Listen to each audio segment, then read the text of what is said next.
I guess I can always start off by saying loose lips sink ships.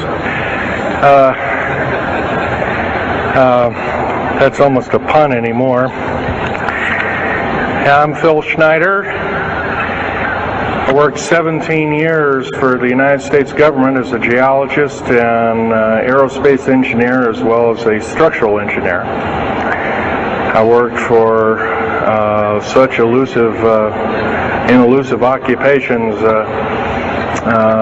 with Boris and Knudsen, Bechtel, Page and Page, Aerospatiale of France, and a host of other EG&G and a host of other Los Alamos Laboratory and these kind of things.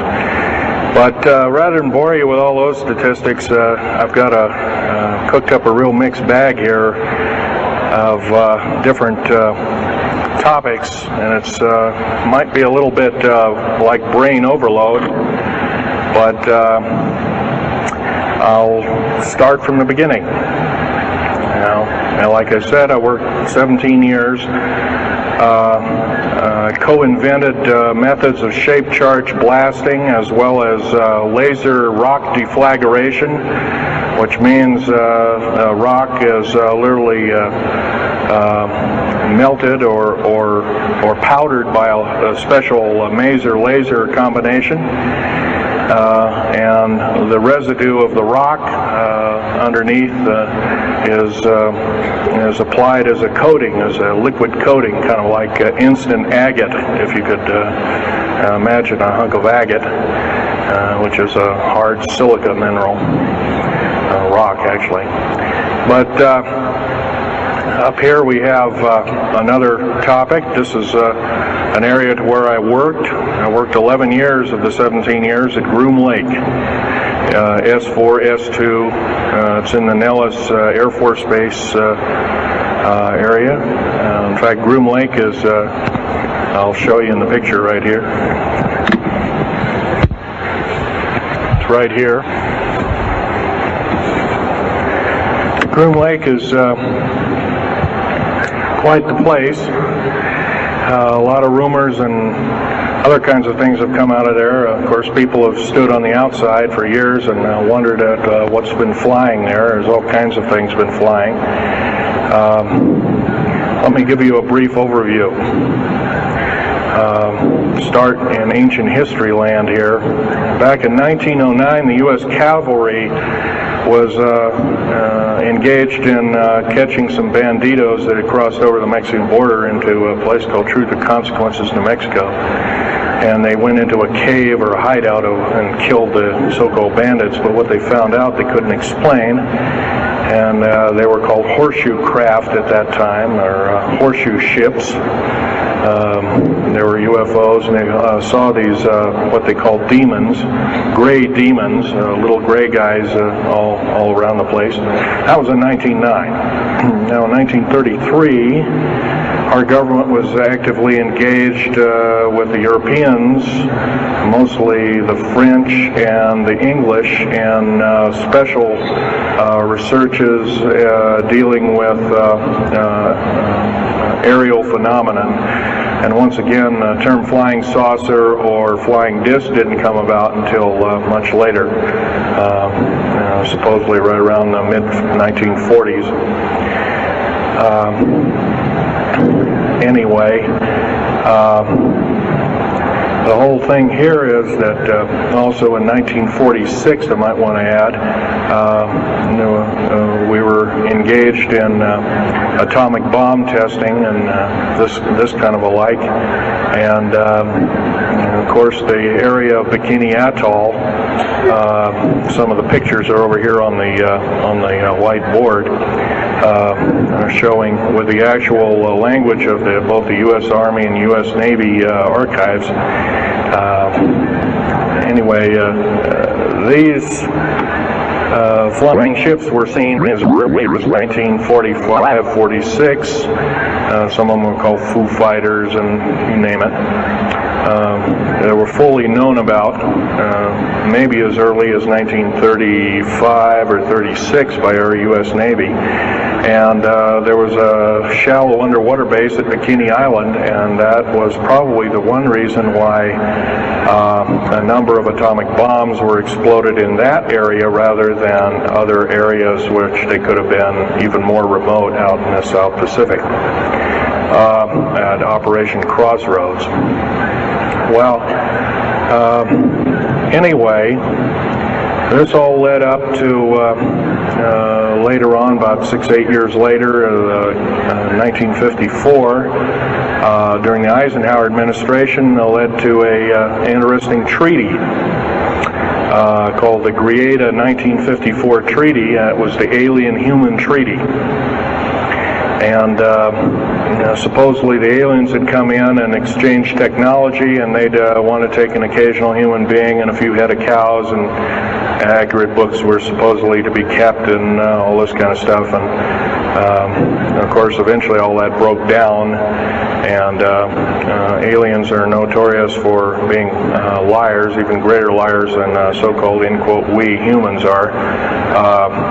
So alien treaties are often just not even the pieces of paper they're written on. They're just really kind of worthless. Anyway, my work as a geologist in building underground military bases, some of which are over 2 miles underground.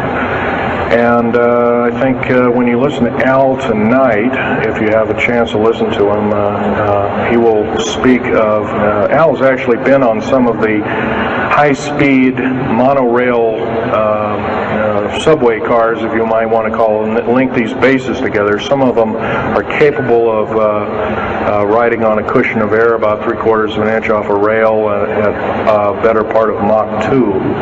And he's actually been on one of these trains. I've only been in one of the tunnels and helped build some of the tunnels. Incidentally, I helped work on 13 deep underground military bases.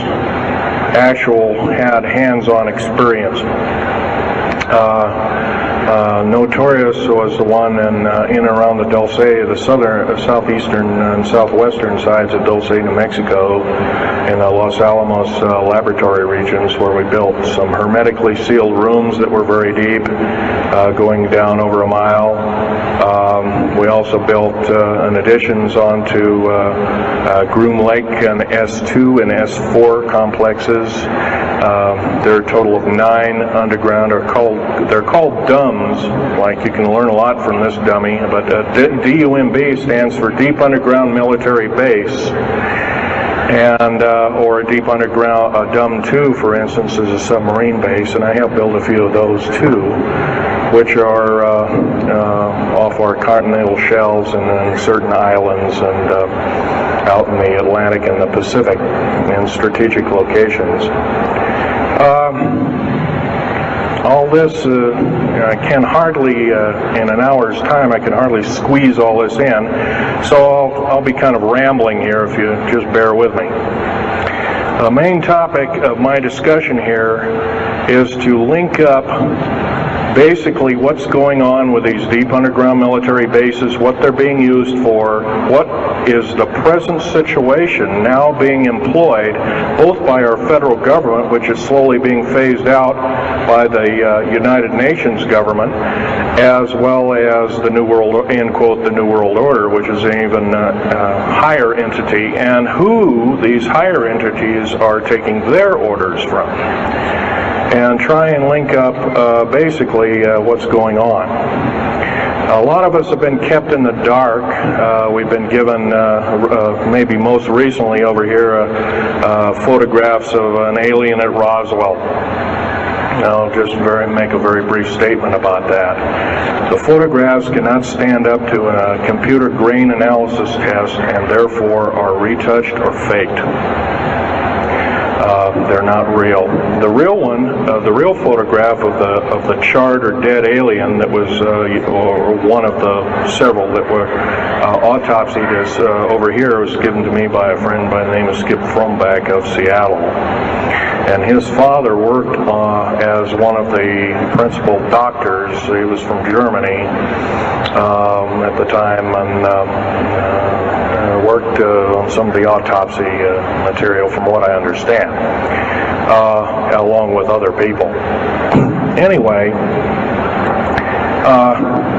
you just can't believe everything, and that goes for me. You got to get out there and do your homework. Like I always say, you might don't put your spectacles on, you put your skepticals on when you listen to me. So if we can have a show of hands here, how many people have heard about Roswell, New Mexico? Very good, almost all. And how many people have heard about the black helicopters and the other kinds of flying saucers type equipments out at Groom Lake and other places? Very good. Well, this obviously is a nice enlightened audience. Most of you have probably seen what a black helicopter is, or maybe even gotten rare glimpses of an F-117A black jet, or stealth, as they're often called, or a B-2 bomber, B-1 bomber, or some of these other sophisticated aircraft that are now being touted as the new technology. Once again, where did we get this new technology? Well, obviously we've had a little hand in that. Our little alien so-called buddies, have kind of exchanged things, not without a great cost. The cost of which has been a lot of people have disappeared. Some, and I'll blow this statistic by you, there's, according to current FBI and Defense Intelligence Agency and CIA statistics, 100,000 children and 1 million adults disappear every year, and these are not kidnappings or murders or rapes or suicides or anything, totally unaccounted for. And where are these people going to? Nobody knows.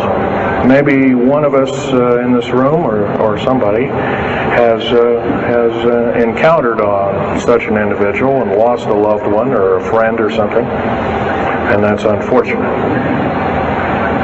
My best friend, Ron Lee Rummel, several years ago, got himself murdered because we dared to put out in print, at that time I was still working for the government, and so was he, we dared to put in print the so-called the Strategic Defense Initiative, or Star Wars, as part of the New World Order and takes its actions. It was originally written as a kind of a spoof or a joke. We had one of these alien greys dressed up and had New World Order insignia on, and of course that wasn't taken very nicely, and my friend got himself murdered. It was called a suicide, but now it's been turned over to special authorities who now acknowledge it was a homicide. Other than that, I'd like to also mention something about my father. My father was a U-boat captain in Hitler's Navy, and he got captured and taken over.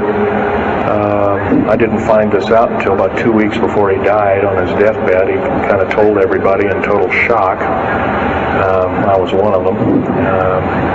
In fact, I didn't believe him. I thought he was kind of in delirium or something like that. And of course, other things have come up since. And so, anyway, he was captured by the French, turned over to the Third Army, the U.S. Third Army, and then U.S. Third Army turned him over to the Navy. And he was a master machinist. Now, that's not a journeyman. A master means they can take a block of metal and make a gun or a watch or some other fine instrument. And he was a master machinist. He later became an MD doctor and part of the aerospace medicine group of the United States Navy. Was instrumental in helping build the USS Nautilus and its first nuclear-powered predecessor, the Enterprise, the first nuclear-powered aircraft carrier, and other ships like it.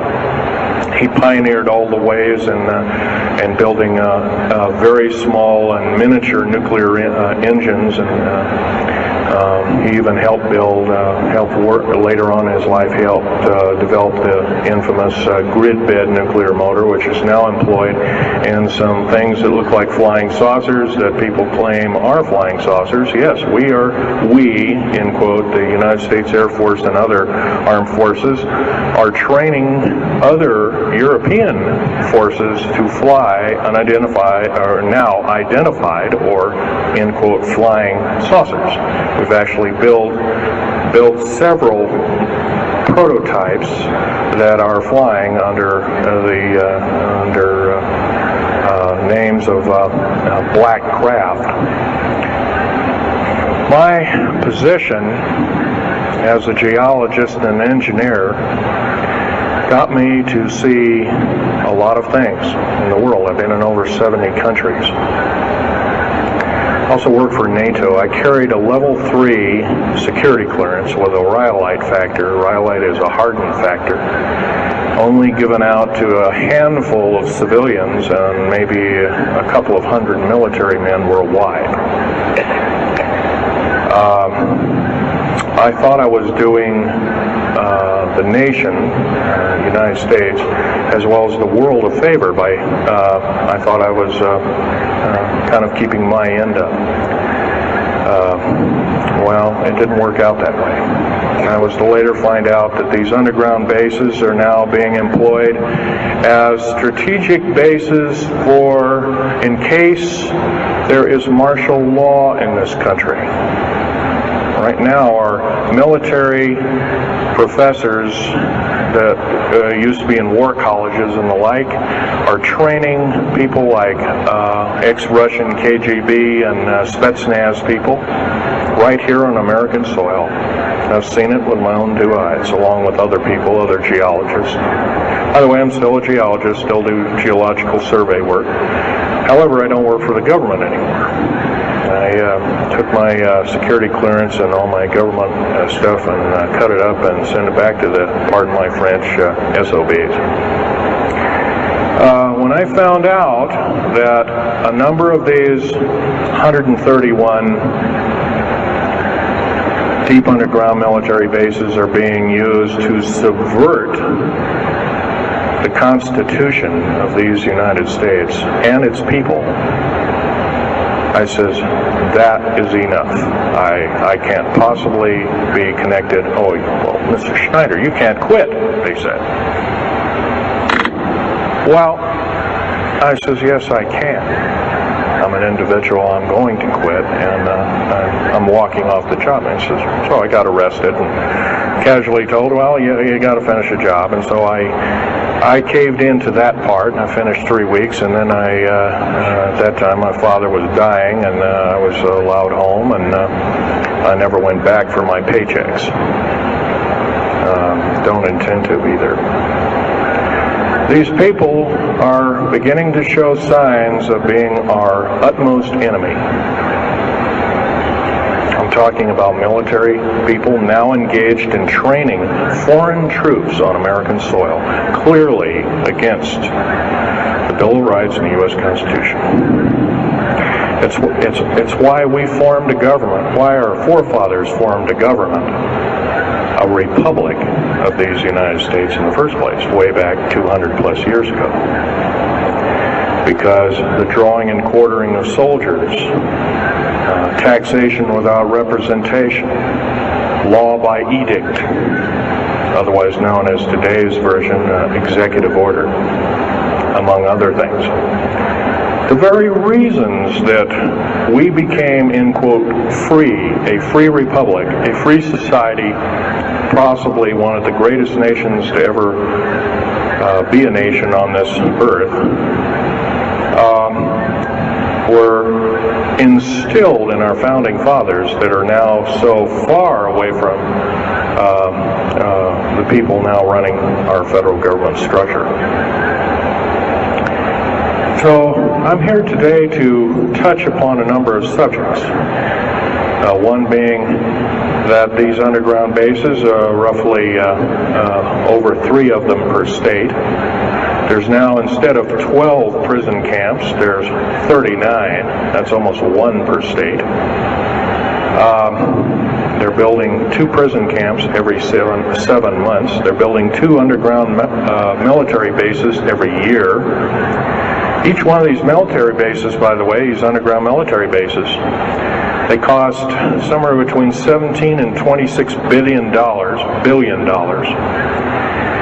They employ 1,800 to 10,000 workers each in varying grades of skill. They gobble up totally through the black budget, over 1/4 of the black budget, or roughly $310 billion. Of course, you may say, where are these figures coming from? Well, the black budget, as we know it, in quote, black projects, which anything called black is significant of hidden from Congress, hidden from the American people, and very few people are even in the know about it at all. But black budget per year garners over $500 billion a year. And it's these kind of huge quantities and sums of monies are garnered through CIA drug activity, National Security Agency clandestine operations, mostly in Panama and South America. Now also engaged in Russia in bringing and refining strategic metals. By the way, you might want to ask, where's all these kind of interesting new metals coming from? Over here on the whiteboard, we have the new periodic table. It's got 140 elements. Now, in our high schools of today, I was in a high school about a week ago, I saw a new periodic table had 105 elements on it. Now, somewhere, we're not being told the truth. We're being lied to at every turn and every corner. We're considered less than morons. So the government has made itself an entity, an independent taxing body, an entity into itself, and isn't accountable to anybody. Not even the so-called New World Order. They just go ahead and do everything willy-nilly as they please. There's nobody checking. You don't have to worry about this. Occasionally there's a senator who pokes a nose in here and there, and that senator finds out either nicely or not so nicely that you don't do things like that. Now, if we're to gain a grip on our country, if we're to take our country back, we must first ask our public officials if they cannot tell us the truth, and we will impeach them, or they will be impeached, or they'll be tried as traitors. This is pretty stiff language.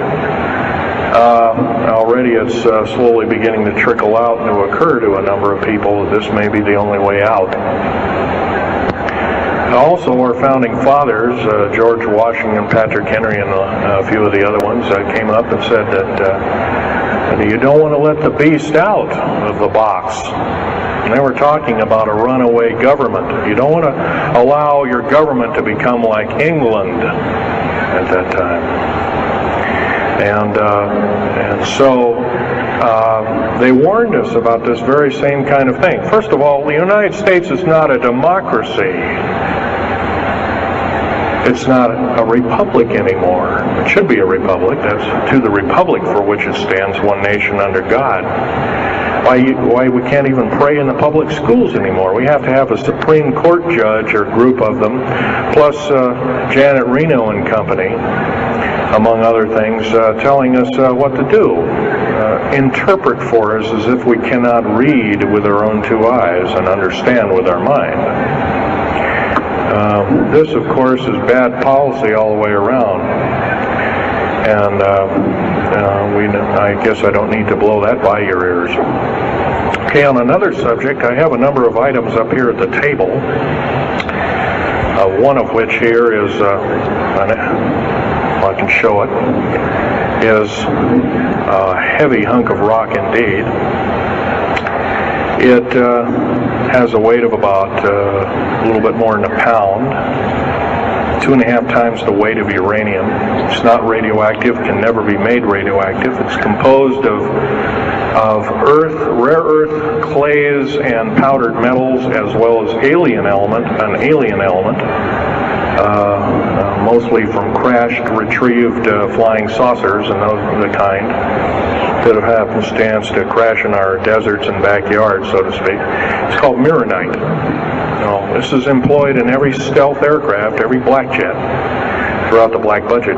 Also in the very small quantities in the skins of black helicopters. Mironite. Here's another thing. Here's a piece of probably the purest titanium you'll ever hear or see. It's so pure, it's also composed with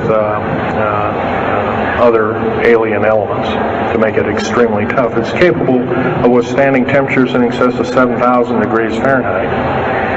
Our new Phoenix-class submarines, of which we're building 2 a month right now. Phoenix-class submarines is a black budget program. Each one of those submarines costing $208 million just for the titanium hull, which is made of this material. Approximately 10,000 pounds of it. Now, we've got, supposedly, as of the data right now, we've got 106 of these submarines. They're plying the waters and the waves.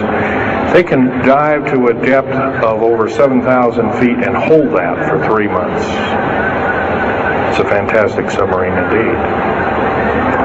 It has 11 grid-bed nuclear motors on it, engines that run everything, purify the air. And by the way, these aren't your usual nuclear motor installation. They're very small. They're probably no bigger than this podium, weighing less than 3,000 pounds, putting out as much as the equivalent of 3 aircraft carriers of the Enterprise class. But these Phoenix-class submarines are getting this metal. Now, where are we getting the metal? Well, it's being stockpiled in a number of strategic locations. Supposedly, I've heard stories, well, it's being mined on the moon, and I have no way of proving that, one way or another. I think we're probably getting it from Russia, or refining it in outer space. What are we shuttling? Basically, a shuttle, a secret shuttle flight. 1 a week now is going up and back. What are they shuttling? Well, obviously, they've got kind of their own little laboratories up there, space station, and all this kind of stuff. Remember, what you're being told is only just a smattering of the truth. It's not the real truth. Maybe it's 5% of the truth. Maybe it's not even that. You can rest assured you're not getting much. Another strategic metal is this particular bar with some strange crystals on it. Scalenohedral crystals of niobium, titanium, rhenium, copper oxide. This complex group of elements, not found on the Earth in specific quantities. This was developed at Los Alamos through EG&G and other outfits, are employed in all black jet aircraft, all of them, including the, in quotes, sport model, the little flying saucer we occasionally see over at Groom Lake. And by the way now, if we happen to be with a video camera, taking pictures of the so-called area around Groom Lake, it's now, you can get your equipment confiscated, your car, your house. You're considered the same thing as a drug dealer, and you'll go to jail for 5 years, up to 5 years, and $1 million fine. I personally don't think this is what I'm hearing. I just don't think that this kind of punitiveness is what we need in America, and we have to get rid of it. Otherwise, we're going to die with no America. Here's some other elements. Here's a very light element. It's composed of lithium metal. as well as a alien element, a little heavier than hydrogen, but a little lighter than helium, also employed in this. It's used in secretive methods of propulsion, and it also is in a peculiar scalenohedral crystalline form. And anything scalenohedral, and by the way, a scalene triangle is no side is equal to another side. A scalenohedral metallic crystalline structure is definitely alien element, or alien technology converted over to our own technology. These were given to me about a year ago. They're called alien or aurora drops. It's supposedly the skins of the black jets, some of the ones that are coming in at very high rates of speed. They're still glowing red hot, white hot, and they'll sit out there and cool off, and they're dripping their material off of them. And it's kind of like a rubberized coating. It's not rubber, I can tell you that. It's as hard as lava rock or harder, capable of withstanding tremendous temperatures, but nonetheless some of it sloughs off every time, and so they just kind of scoop it up and throw it in the trash can. There are a few pieces of it. Here's one of the hardest so-called man-made rocks. Once again, it's got a number of alien counterpart. It's got an alien crystalline structure to it, very advanced. It's about 11 times harder than a diamond, about 70 times stronger than a diamond, capable of standing temperatures in excess of 10,000 degrees Fahrenheit. It is employed as very thin coatings or windows, tiny windows, in hypersonic aircraft that exceed Mach 5. Here's an interesting artifact. Right here in this hunk of rock, which by the way was an old 100,000-year-old chipping tool found in Jordan rather, excuse me, is a imprint of, it looks like a fossil, but it's not. It's an imprint of a small mechanical part with exactly 360 kind of little rotor blades. Well, this rock is 220 million years old. Who was making machines 220 million years ago? Maybe Von Däniken was right after all, huh? Here we have an actual piece of agatized fruit, or it's similar to a lime. It's even been pecked by a bird at one time, and that's still there. So it's instantly turned to agate. It is the same agate or chemical structure as material found at Hiroshima and Nagasaki after the A bombings in World War II, where grasses and flowers and petals of flowers and other kinds of things were instantly petrified, turned to agate.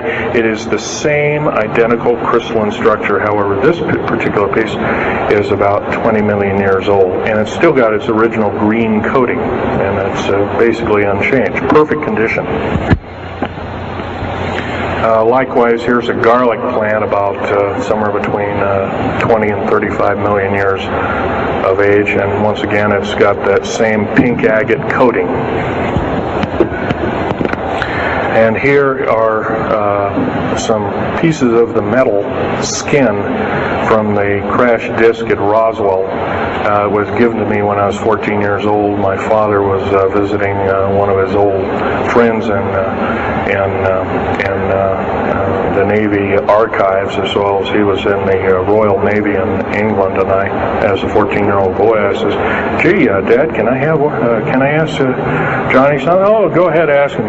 Get anything you can from him, you know, that kind of thing." I says, "Well, gee, Johnny, well, do you think I can have a piece of this metal?" "Oh, no, you can't have that." And I says, "Oh, give it to the kid. What the heck? He won't have it very long anyway." Well, I've had it all this time. It's kind of a unique thing. They were able to break the skin of that craft, by the way, by dropping it into a bath of liquid nitrogen, hitting it with a mechanical or hydraulic hammer, and it shattered into little bits. And it was later analyzed and adapted for our own technology. All these artifacts are fine, but once again, the main part of this talk is, where's it all leading to? We get very little spin-off to where any of this is leading to. Occasionally we'll get a new computer, or maybe a quartz watch, or some little trinket, kind of like giving the Indians beads a couple of hundred years ago. Well, we're getting these little spin-offs. But the black budget still rolls on, garnering up over $1 trillion every 2 years.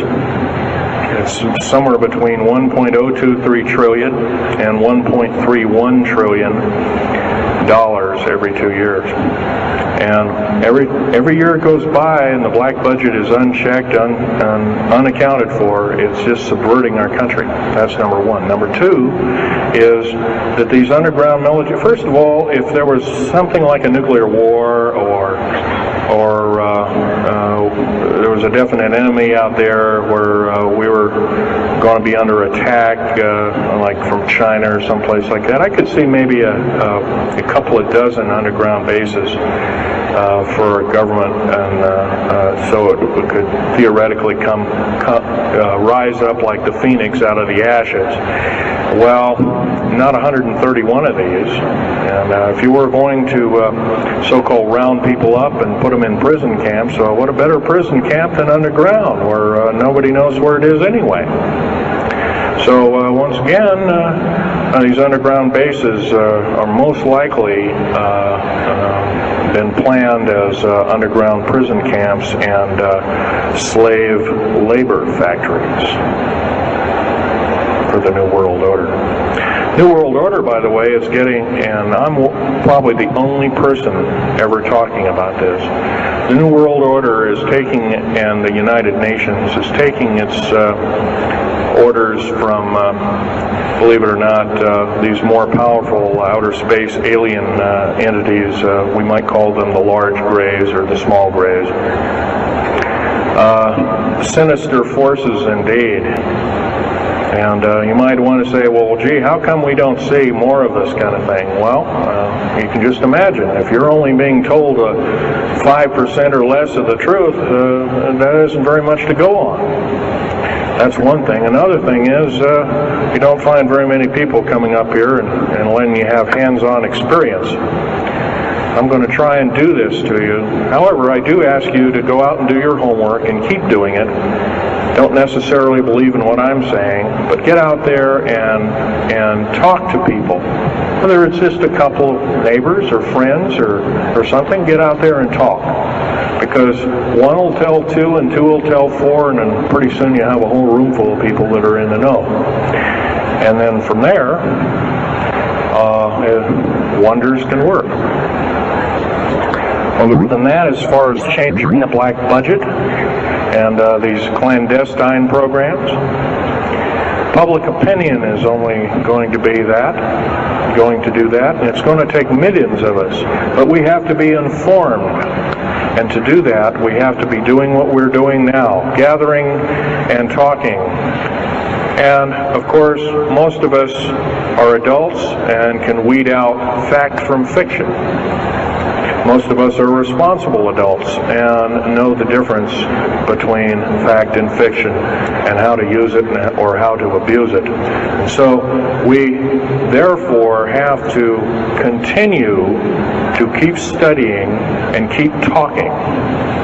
If there's just me out there, and believe it or not, there aren't very many people like myself out there talking. I've given over 30 talks in the United States, Canada, Japan, went over to England, went to Japan kind of illegal, came back the same weekend.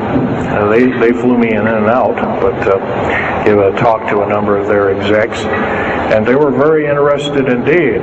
Now, if this was all a bunch of poppycock and hooey and poo-poo, I wouldn't be listened to, be given an audience by these people, but evidently I have.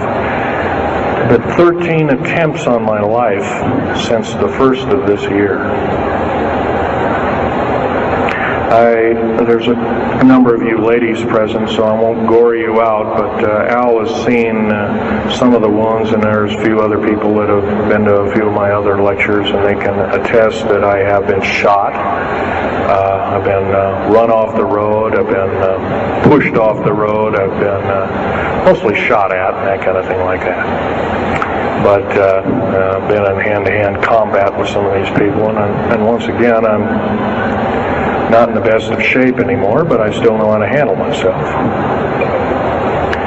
And I'm just about ready to wrap things up here, but just basically wanted to give you an overview of what's happening. And if we have any questions, we can start asking a few questions. Okay, here's a gentleman way over here.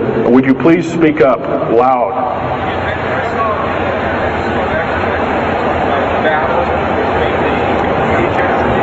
Yes, I was involved in in 1979, in August, late August of 1979. I was involved working through Los Alamos Laboratories at Dulce, New Mexico, and what's now known as the Alien-Human War. 66 Secret Service agents, government workers, geologists, and the like. I almost bit the dust. I could have been number 67. Lost their lives that day because the government lied and knew full well what was underneath. And what we'd done is, out in the desert there, we had drilled in a period of a couple of days. We drilled 4 of these holes that went down several thousand feet, and one of these holes kept bringing up dirty dust and putrefying odors and broken off machine bits and other kinds of things like that. And boring machines as well as lasers came up damaged. And of course, there was a probe that was sent down, and that came up totally missing. And so people were sent down there, and I was one of the people. And when I got down there, of course, the odor was, and remember, I was in a spacesuit type environment. All I had was a small tool belt with special sensors, a small rock hammer, and a rucksack for mineral specimens and other kinds of things like that. And I had my little pistol. And being an engineer, didn't have time to carry a big hunk of pistol like most of these Green Berets carry, stuff like that, Black Berets. I carried a little Walther PPK with a 9-shot clip. As soon as I got down this hole, standing about from me to this gentleman over here in front row, about 10 or so feet away, 7 feet away, something like that, was one of these 7-foot-tall stinking alien guys, and I didn't waste any time. I said, I'm not fiddling with you guys, and boom, away you go. And I was one of the rare few that had been allured that this may or may not occur, and so basically was given ET training, but a lot of these other people weren't. And we were, in fact, it was asked, are there aliens in the area? And of course, the big question was no. And that was a big lie. And of course, 66 people died that day. I have a big hole in my chest. I lost a lung. My lung was literally burnt out of me. My fingers burnt off of me. My toenails burnt off of me. My skin was, I was in radiation isolation therapy for 400 plus days. My bones were vitrified or burnt. I was cooked. I managed to survive. Here telling you something about it today. But other than that, I'm the only talking survivor. There are only 2 other survivors, and they're in nursing homes up in Canada. And Canada refuses to allow the United States officials to talk to them. They're in very bad shape indeed. One of them can't talk, and the other one doesn't want to. So they're regarded as Canadian heroes, and so they're being kept by Canada. Okay, this fellow over here. Speak up loud. Okay, are there any bases? Actually, yes, there's several. In fact, as I was coming to this talk, I was supposed to be here by plane, but there was a subsequent foul-up. Anyway, I drove all the way and did it in one day. But as I was coming over up near Cheyenne, I noticed the military, Air Force and the Army are building a so-called new, in quote, boot camp, prison camp, right up in Cheyenne, brand new. And I was here 3 months ago, I wasn't there. So it's something brand new.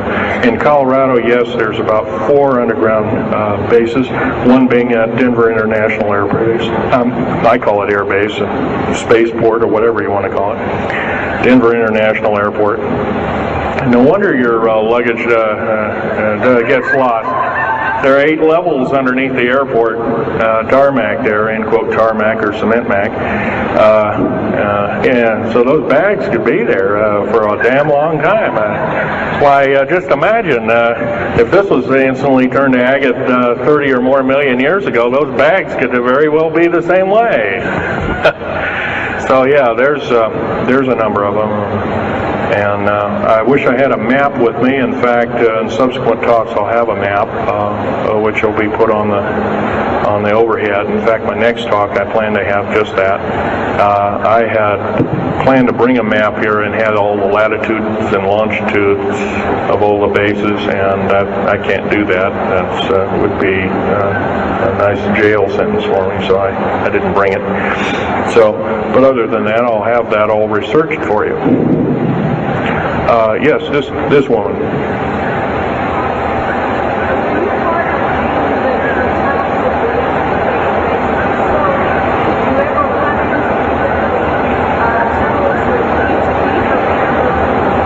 Yes, as far as there being an inner Earth, a hollow Earth or anything like this, no, I've never run into anything like that.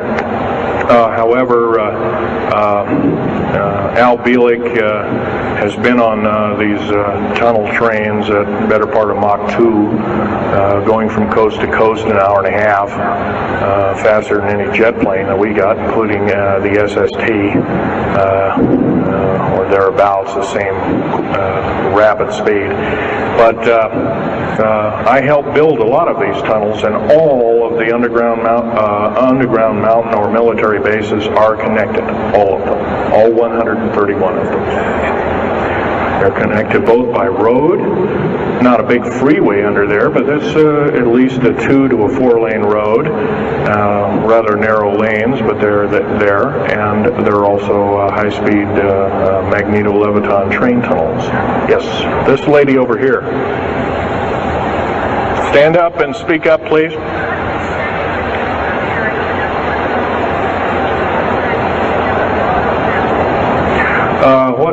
What levels of military personnel know about this? Most of the levels of military know about this, especially the higher levels, higher officer levels. The enlisted, I'm sure, don't, or are basically kept in the dark like we are, end quote, we are. So, yeah. This fellow right here with the hat. Adam? Where are most of these bases located? Well, there's 131 of them in the United States, 127 of them in the lower 48. There's some in Canada, I'm not counting those. There's some in northern Mexico, I'm not counting those either. They average about 4¼ cubic miles hollowed out underground, an average depth of 5,700 feet underground. Average cost $17 to $31 billion each. They employ anywhere from 1,800 to 10,000 people. Then some very large ones now being built in Sweden, one of which is repudiated to be 30 cubic miles. It will take 5 years to build that one at a cost of about $2 trillion. And that's all being supplied by the United Nations. Yes? Anybody over here? No? This gentleman. Speak up, please. Okay, you want to know exact locations of all these? Well, for where all of your Army, Marine Corps, Navy, and Air Force bases are, they're with all the present, not the ones closed in. By the way, the closed down bases are now being used for gasoline storage and equipment storage and these kind of things. So they're not really closed down yet. Boot camps, end quote, boot camps and all this kind of stuff. So-called prisoner camps and these kind of things. Right now our police, for instance, are being trained by the Air Force and the Army intelligence in martial law research, as they call it. How dare they call that by that name. So where these are, where every one of these strategic bases are now. In Colorado, in around Denver, there's 3 of them, and they're fairly small. Some of these bases are only maybe 2,000 to 3,000 feet in depth. Some of them were built a long time ago, back 35, 40 years ago, and they're only maybe 500 feet, and they're mostly for equipment storage. Denver, and then there's Fort Collins. There's also Colorado Springs area has a number of them. By the way, Colorado Springs is kind of a famous area. Nikola Tesla's laboratories were in Colorado Springs, and need I say more? I'll leave that up to Al Bielek. As far as Nellis Air Force Base, there's 9 underground mountain bases in Nellis Air Force Base. That's in Nevada. It's north of Las Vegas. There's going to be a UFO show and conference in Mesquite here later on this month, and that's up very close to, end quote, Area 51. That whole area, by the way, the state of Nevada is 81% end quote, managed or owned by the federal government. The land is either restricted or run by the federal government. That's why there's groups rising as we speak, dealing with the problem very vociferously, and senators are now getting involved. So evidently waking up is occurring. Yes, this gentleman over here. Speak up, please.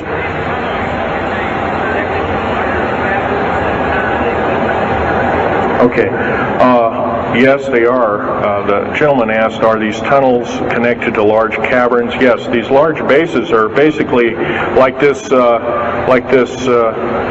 Coliseum. Everything's underground. Everything's a city underground.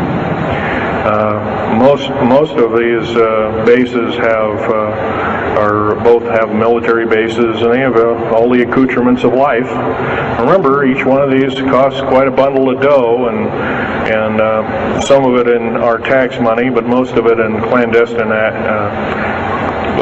approaches, and that's definitely undermining the country. Yes.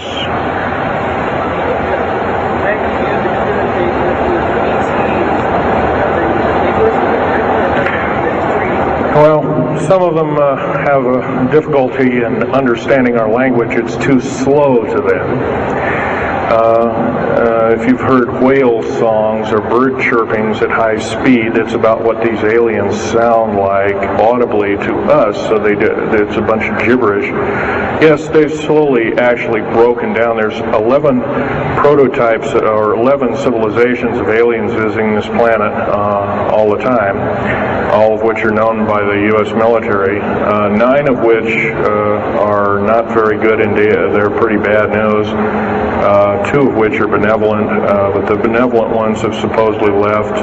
They have their own little war of sorts, especially the Pleiadian groups and whatnot like that, of which Val Thor was repudiated to be a Venusian, but other people will alert he looks more like a Pleiadian. He looks normal human, except he's got 6 fingers and toes, he's got one oversized lung, he's got 2 hearts, he's got all kinds of weird stuff. Bones are bigger. Yep.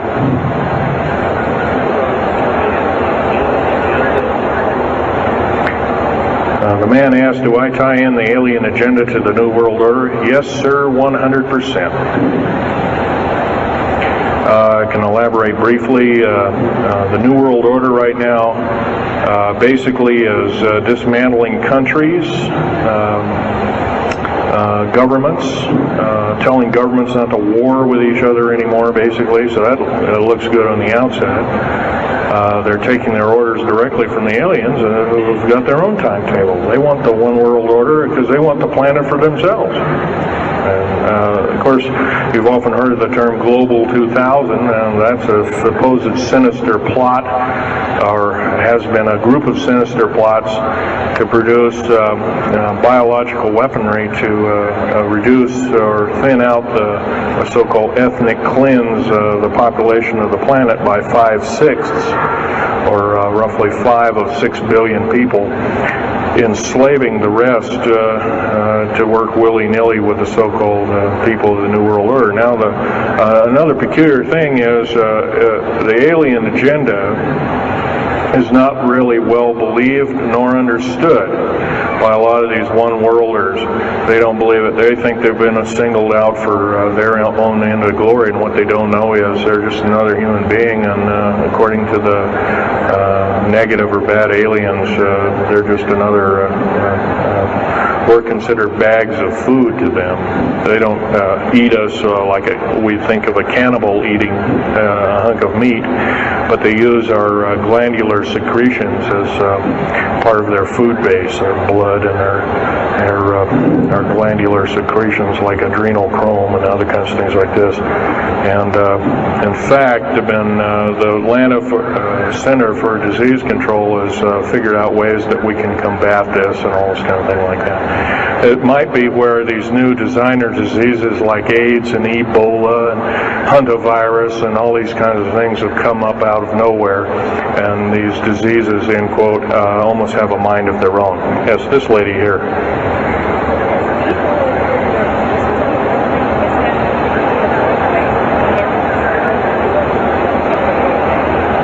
Okay, lady asked, is the tunnel building having an effect with earthquakes? Yes, it could very easily be, although got to remember a lot of these underground bases are constantly being repaired, and so a lot of people have to be hired. As far as the U.S. government, second part of her question was, is the U.S. government modifying our weather? Yes, that's an affirmative. And we have, the U.S. government's been working with the Russians for at least since 1972 and maybe as early as 1966 on weather modification, and it's a well-known fact, and it's well employed. And by the way, they can literally weather modify a hurricane or a tornado out of existence. And the reason they don't do it is pretty obvious. Yeah, right. Or they could actually send a plane inside of a hurricane, for instance, that would blow off an atmospheric bomb or a shockwave bomb in the eye of the thing, and it would completely dissipate. Well, they don't do this, of course, and there's probably other reasons for that, to see which way it goes or what kind of havoc and how we can study the havoc, and we go from there. This fellow way in the back in the black. How do we learn more about our general topic? Well, there's this particular fellow, his name is Richard Souter, PhD. He wrote a book recently, Underground Bases and Tunnels, What is the Government Trying to Hide? That is one book. Then we have here's a popular science article, Secret Air Base. The government doesn't want you to know that Groom Lake, supposedly Groom Lake doesn't exist. Well, I guess if it doesn't exist, then me talking about it, I guess I can't be arrested or anything. I'm just full of poppycock here. Well, the editor, one of the editors of Popular Science that put this article out is now in federal prison.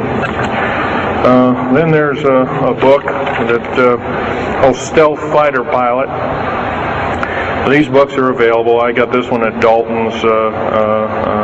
This one actually was sent to me by the publisher. I did some test piloting, and the only thing I test piloted was would run the aircraft back and forth on the runway, the special runways they built at Groom Lake. There's a picture of me in uniform.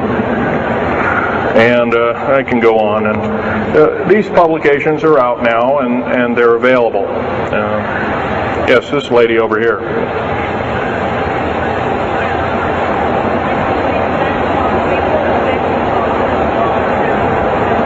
I can't hear you. What?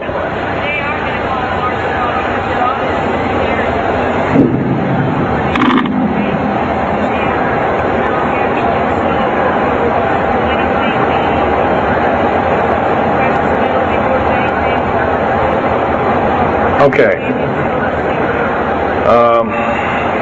Okay, that's kind of a mixed bag question there. She asks, with martial law being called, will precious metals and all these kinds of things. First of all, hoarding anything will be outlawed. If you hoard food, have a radio, any way of communicating, stashed gasoline, these kind of things, you'll just be rounded up and that'll be the end of you. Martial law is martial law. Martial law is dictatorship of the worst form, or one of the worst forms. And her other part of the question, if I got it right, was when's the alien takeover? Well, the alien takeover right now is, and probably will be for probably the next 20, maybe 30, 40 years, will be basically in the background. The idea is to get the one world beast-like government order in place, and to thin out the population of the planet. And then, of course, then all heck will break loose from then on. And whether it is, I don't often mix Bible and talk, but some people have alerted, well, this is already mentioned in the Bible, blah, blah, blah, and all this kind of stuff. Well, that may be, but all I can tell you is I've been face to face with one of these sinister characters, or a couple of them, saying the least, and most people would, just the shock of them seeing such a thing would cause them to not be in very healthy mode, frame of mind, as physical as well as mental. This man here in the blue coat.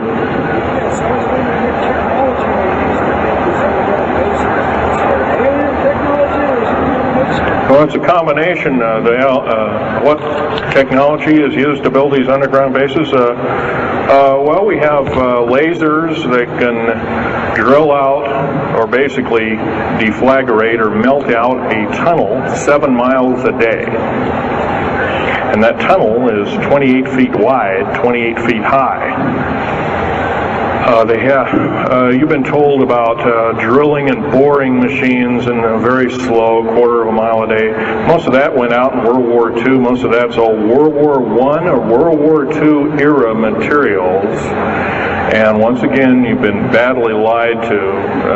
I can hardly believe, first of all, I've worked on public engineering projects, and we do better in grinding up road beds and laying them down at the rate of 4 miles a day, and supposedly that doesn't exist. Well, I worked on one in the state of Oregon just a few months ago, and we built a tunnel for sewage tunnel and whatnot like that. It wasn't very big. It was about 6 feet across, and I drilled right through solid rock, right to base of under one of the hills in Portland for their new light rail.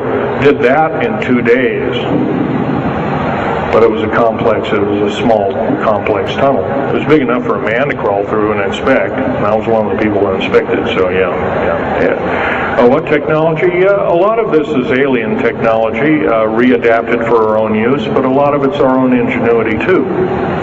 So, you can bet, how can you tell alien technology? Well, anything that's just absolutely outlandish, like taking a oxyacetylene welding torch and trying to cut into this metal and getting nowhere, obviously, would be metals research, aircraft research and the like, and different tools and products, which things that are many times the hardness of diamond or known hardened substances like boron. Obviously, that's nothing that we came up with on our own.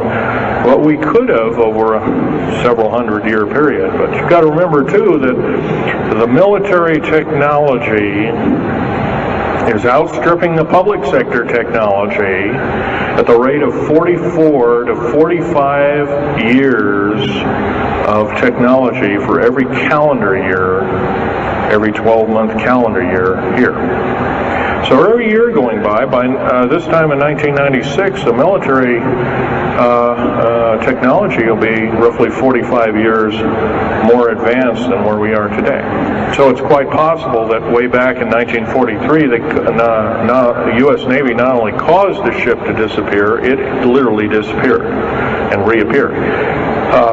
Basically, military technology right now is about 1,200 years more advanced than public state technology. And computer technology right now, it's off the scale, I can't tell you. It's just right now, and employing just in black jet and stealth aircraft, the new computers are so completely advanced that we couldn't get them in the public sector for maybe another 40 or 50 years. Yes, this lady here.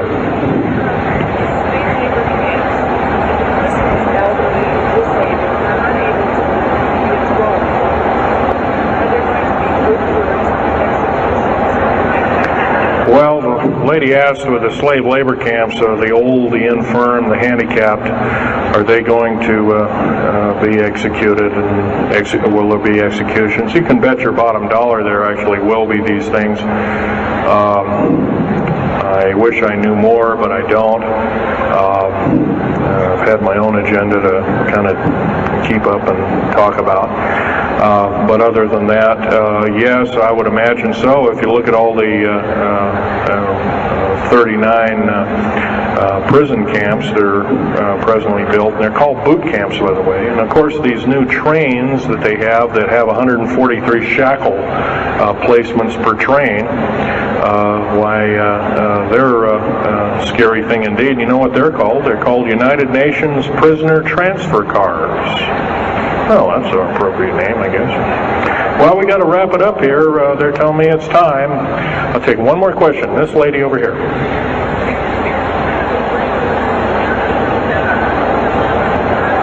Don't brainwash. They don't brainwash you. How do they brainwash 18,000 people that are working? Well, you sign this little piece of paper saying you work, you go to prison for the rest of your days. Or you're not going to be taking home a paycheck of about anywhere from $4,000 to $40,000 per month, depending upon your position. $40,000 a month is a lot of petunias.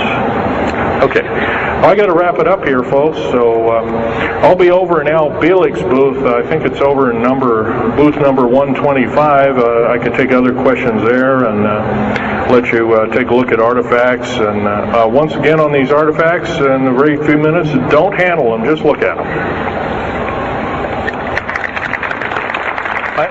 Thank you very much.